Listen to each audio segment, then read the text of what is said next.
Hello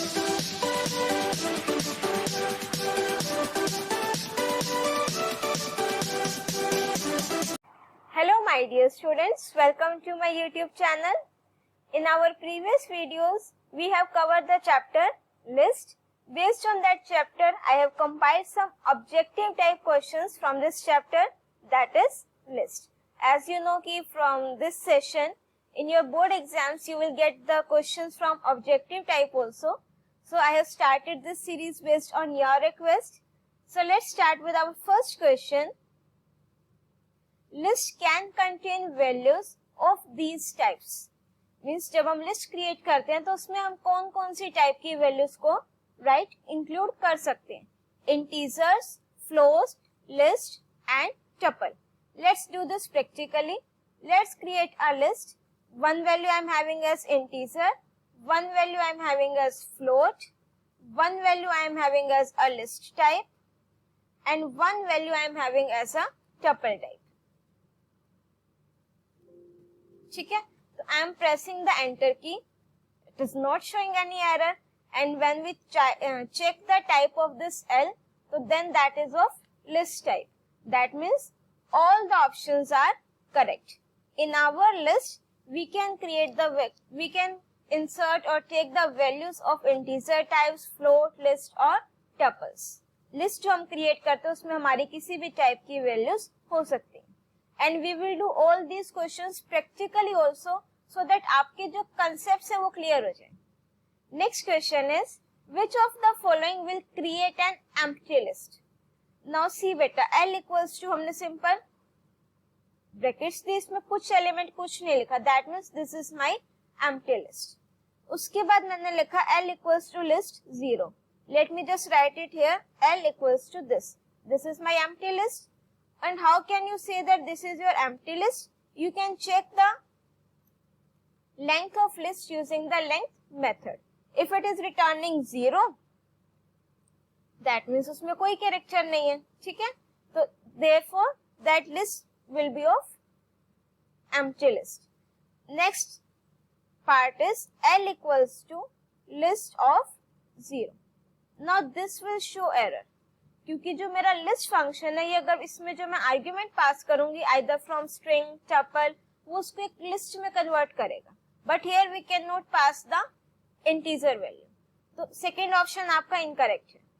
Third, L equals to list. इसमें हमने यहाँ पर कोई आर्ग्यूमेंट नहीं पास किया, तो then it will create the empty list. You can check its length by using the length function. It is showing 0, so that means this is also the empty list. L equals to list of empty. List और empty मैंने ऐसे ही लिख दिया string. अब ये string भी नहीं है because I have not written it in the double quotes. So when I am pressing the enter key, it will show me the error. But if you will change the statement little bit और मैं इसको इस तरीके से लिख दूं, तो ये आपकी स्ट्रिंग में जितने कैरेक्टर्स हैं उसको ये लिस्ट में कन्वर्ट कर देगा वन बाय वन. ठीक है, if you will write this, I am writing this. ठीक है, although this is not in the question but still we are writing, तो then also it will create the empty list. क्योंकि यहाँ पर मैंने string क्या लिखी है, without quotes, within quotes मैंने कुछ नहीं लिखा, so that means वो string but empty string. So then also its length will be 0. So the correct options for this question are A and C part. Now, which of the following will return the last element of a list L with 5 elements? Now suppose in a list I am having 5 elements, 1, 2, 3, 4 and 5. और जब मैं इसका index लिखूंगी, suppose this is at index 0, this is at index 1, 2, 3 and 4. और अगर मैं negative indexing लिखूं तो then this means -5, -4, -3, -2 and -1. Now better see, to access the last element L5, but मेरी लिस्ट में ही 5 एलिमेंट्स है, तो क्या मैं L5 लिख सकती हूँ? No. So this option is incorrect. L4 पर मेरा लास्ट एलिमेंट आ रहा है, सी दिस, तो this option is correct. Last element, this statement will return the last element. Next is L minus 1. L minus 1 is also correct. Because -1 अगर मैं negative indexing की बात करूं तो -1 पर भी मेरा क्या है बेटा, last element. L6, that will be out of index range. So correct options are option B and C. If my list is having 5 elements, so with these two options I can access the last element of the list. Now move on to the next question. Given a list, अब ये list given है, what would L minus 4 colon minus 1 will return? Let's do the indexing first. I'm writing it here, negative indexing लिखते हैं because it's required. This will start from -1, then -7, -6, -5, -4, -3, -2 and -1. ठीक है. अब हमें क्या बताना है, what would L minus 4 colon minus 1? -4 से अब मुझे क्या करना है, स्टार्ट करना है. और -1 एक कम उससे हम लेते हैं, -1 से एक कम क्या होगा बेटा, -2. तो that means it will print 40, 50 and 60 or within the list it will print. Okay, so the correct option is option number C, 40, 50 and 60. Let's execute this practically also. This is my list L and I have to do the slicing from -1 colon -4 colon -1. So it will return the list with elements 40, 50 and 60. So this is the correct option. Now question number 5. What is printed by the following code? अब देखो range 3. This function will return value 0, 1 और 2. Because range function मेरा last जो upper value होगी उसको include नहीं करेगा. और उसके बाहर मैंने क्या लगाया, list function. तो list function उसको क्या करेगा, मेरी list में convert कर देगा. So the correct option is 0, 1 and 2. Print list range of, यहाँ पर हम क्या लिख देंगे, 2. तो it will return, sorry question में क्या है बेटा, 3. तो let me write it here, 3. तो 0, 1 and 2. Now move on to the next question. Which of the following commands will create a list? इसमें से आपका कौन सा ऑप्शन है that will create the list? इससे लिस्ट क्रिएट होगी, although that will be empty list, but it will create the list. List 1 equals to this also, it will create the empty list, and this will also create the list, but this will create my nested list. So the correct option of this will be all of these. ठीक है. Let me just show you the execution of C part. List 1 equals to list of 1, 2 and 3. अब मैंने list function के bracket में list parameter type का ही पास किया है. तो ये आपका जो फंक्शन है लिस्ट मींस जो मैंने इसमें एंटर किया, ये इसको किस में कन्वर्ट कर देगा, लिस्ट में. Since it is already in the list, तो वो आपका ये एज इट इज ही इसको प्रिंट करेगा. Now next question. What is the output when we execute list hello? अब लिस्ट में मैंने क्या पास किया बेटा, स्ट्रिंग. जब हम लिस्ट फंक्शन में स्ट्रिंग को पास करेंगे तो then it will create the list with the characters. Means at first 0th index it will display H, at 1 index it will display E, like this. If I am writing a list and this hello, so output will be like this. So the correct option is option number A. Now next question बेटा. What gets printed? आपको एक list given है names की, and इसमें names given है बेटा Hasan, Balwant, Siyan and Diya, and you have to print names -1, -1. अब what does this mean, -1 and -1? Let me just do the indexing first. This is at index 0, 1, this is at index 2 and this is at index 3. अगर हम minus indexing की बात करें तो यहां से start हो जाएगा बेटा. Late me just write it here, -4, -3, -2 and -1.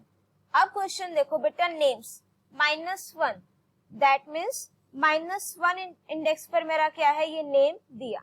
अब उसके बाद again -1 means this A। I hope your concept is clear कि -1 इंडेक्स पर अगर ये साथ में ये दो चीज दी हुई है, मीन्स इस इंडेक्स पर मुझे जो एलिमेंट होगा, जो स्ट्रिंग होगी, उसका वो नेक्स्ट इंडेक्स चेक करना है। मीन्स जो -1 पर वैल्यू है उसके -1 पर क्या है, तो आपका करेक्ट आंसर क्या आएगा बेटा इसमें, A। ठीक है, late me just execute this practically also. इसके स्ट्रिंग्स कोड्स करेक्ट कर लेते हैं।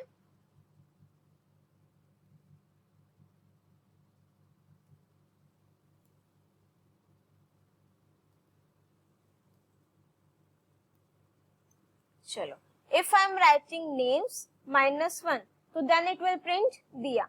If I will right names -1, -1, तो -1 इंडेक्स के -1 इंडेक्स पर क्या है बेटा, A, और वो किस में आएगा, with in strings. But option में विद इन स्ट्रिंग्स गिवन नहीं है, रीजन बीइंग दैट बेटा यहाँ पर प्रिंट फंक्शन गिवन है। अगर मैं इसको प्रिंट फंक्शन में लिखूं यही चीज, तो ये आपका स्ट्रिंग है, तो वो विदाउट कोट्स ही उसको शो करेगा। तो आपका क्या आएगा, simple A। If I will right names of -2 and -3, तो आप चेक करोगे -2 पर कौन सा, सियान। ठीक है, अब इसमें -3 मीन्स -1, -2 और -3, that is E। This type we will use to solve this question. Now बेटा next, what is the output of the following. अब आपको एक ये लिस्ट गिवन है सीपो, इसमें ये सीपो गिवन है, और एक ये 1357 आपको एक लिस्ट गिवन है।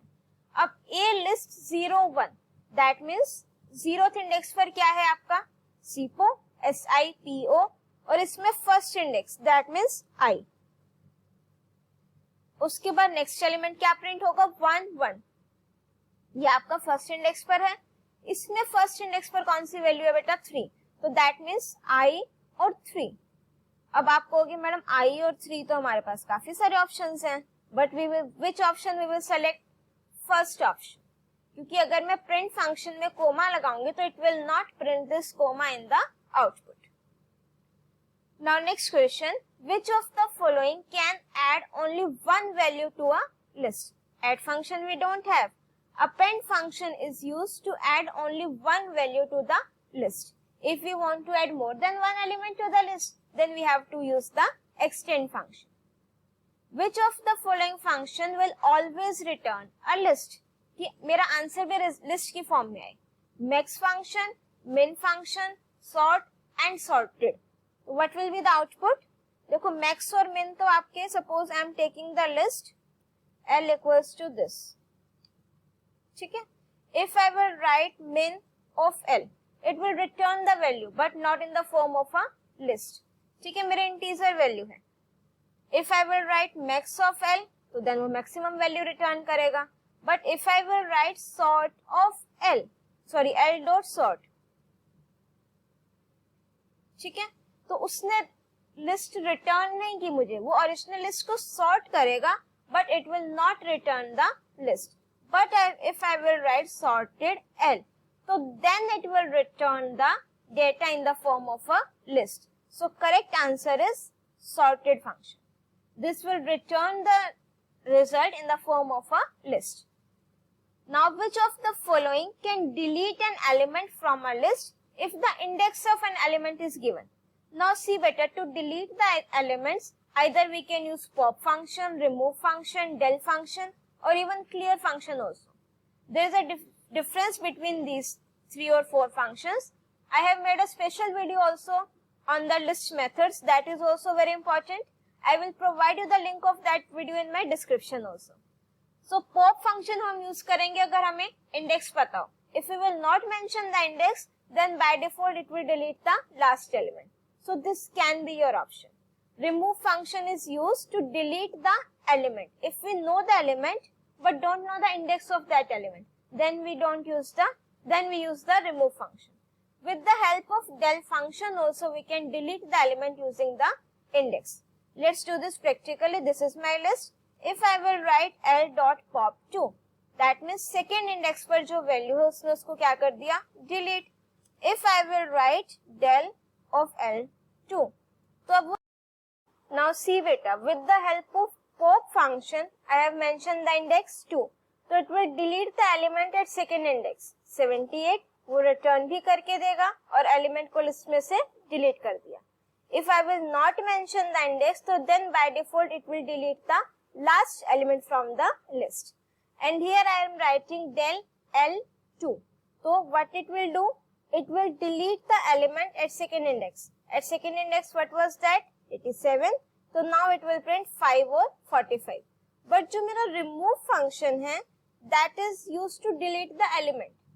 If I am writing 45, so then it will delete 45.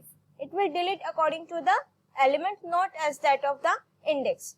And even with the help of del statement, we can delete more than one element also using the slicing operation.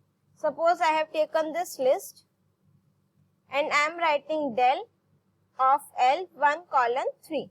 That means 1 and 2. तो L में जो list है 1 और 2 next पर क्या है बेटा, 8 और 5. So these two elements it has deleted. Now get back to the question. So according to question, the correct answer is A and D. Now next question, which of the following can delete an element from a list if its value is given? अगर मुझे value पता है तो for that we have to use the remove function. Now my fill in the blanks. Lists are dash data types and thus their values can be changed in place. See, in Python we are having two main categories of data types, mutable and immutable. तो उसमें से जो मेरी list है that is mutable data type. Means मैं जो भी changes करूंगी वो उसी लोकेशन पर होंगे मेमोरी में. Let me just show you this practically. Suppose I am having this list और अब मैंने इसमें append function लगाया. आप इसमें कोई भी ऑपरेशन अप्लाई करो इससे लिस्ट पर, ठीक है. पहले इसकी आईडी चेक करेंगे. ID of L is this. Now let's suppose आप कोई भी ऑपरेशन अप्लाई कर सकते हो. मैंने 0th इंडेक्स की वैल्यू चेंज कर दी 52. अब ओरिजिनल लिस्ट में चेंज हुआ, from 54 it's 52. And when I will check the ID of this, तो then it will display the same ID. Reason being that lists are my mutable data types. To create an empty list, dash function is used. List function अभी हमने किया था ये MCQs में भी. The dash operator adds one list to the end of another list. Plus operator, or you can say concatenation operator. Plus operator is used to add one list to the end of another list. Let's see how. We are having this list L and suppose I am having this list L1. ठीक है. तो when I will write L plus L1, तो ये first list और ये second list उसके and में वो उसको क्या कर देगा, ऐड कर देगा. The dash operator replicates a list, multiply. Star operator, ठीक है, ये क्या करेगा, उस लिस्ट को उतनी टाइम्स रेप्लिकेट करेगा, मीन्स रिपीट करेगा. To delete a list slice from a list, dash is used. Del statement, ये भी हमने अभी प्रैक्टिकली किया है. The dash function can append a list of elements to a list. दोबारा देखो, the dash function means कौन सा फंक्शन है that can append a list of elements to a list. For that we are having extend function. वो उसमें एक से ज्यादा एलिमेंट लिस्ट में ऐड कर सकते हैं. लिस्ट ऑफ एलिमेंट्स मीन्स एक से ज्यादा. Now question number 20, it's very new question for you I think. The record of a student, इसमें आप काफी कुछ सीखने को मिलेगा इस क्वेश्चन में. The record of a student, name, roll number, marks in 5 subjects and percentage is stored in the following list. ठीक है. Let me just copy paste this list to the Python. Now let me just correct the quotes.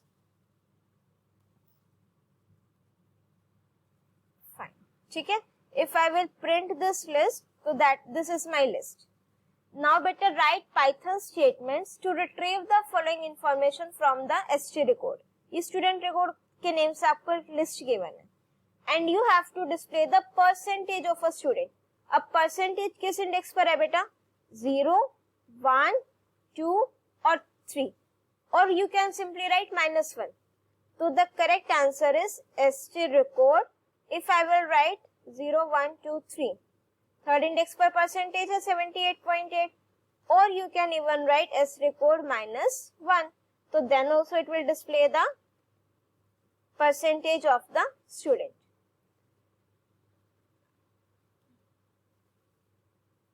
Let me just write it here. First method is this, and second method you can write this. Now next question, marks in the fifth subject. अब आपको fifth subject के marks चाहिए. ये मेरे पास first subject के हैं, second, third, fourth और fifth. That means 69 आपको display कराना है.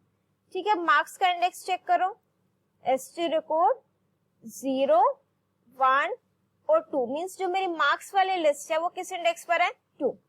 अब इसमें से मुझे वो लास्ट इंडेक्स के मार्क्स चाहिए, या तो आप 4 लिख सकते हो या फिर -1. तो वो मुझे क्या दे देगा? Last subject means fifth subject के मार्क्स. नाउ बेटा maximum marks of the student, कि जो मेरे ये 5 सब्जेक्ट में मार्क्स हैं उसमें से मैक्सिमम कितने हैं? अब जो मेरा मैक्स फंक्शन है वो किस पर अप्लाई होता है? लिस्ट पर. और जो मेरे ST रिकॉर्ड में सेकेंड इंडेक्स पर है वो क्या है? मेरी list ST record 2 means this list. अब इसके साथ अगर मैं मैक्स फंक्शन लगा दूं तो then it will return the maximum element of the list, that is 99. It will this Python statement is used for this part. Next is easy. You have to display the roll number of a student. Roll number is at index 1, so you will simply write ST record and then 1. So then it will display you the roll number of the student. Last is change the name of a student from Raman to Raghav. आपका जो name है रमन, इसको change करना है. This is at index 0. I will write it here 0. और रमन से क्या करना है? राघव. तो हमने इसको लिख दिया. अब जब मैं इसको प्रिंट कराऊंगी तो then it will show you the new name, updated one. So the correct syntax is this. That's all for this video. I have tried to clear or to include all the concepts in this video. If you are having any doubt, you can write it in the comment section. If you like my video, do press the like button, share your views in the comment section, share this video with your friends so that they can also be benefited from this video. And if you have not subscribed my channel yet, please subscribe the channel and press the bell icon to get the updates of my upcoming videos. Till then, keep watching, keep studying.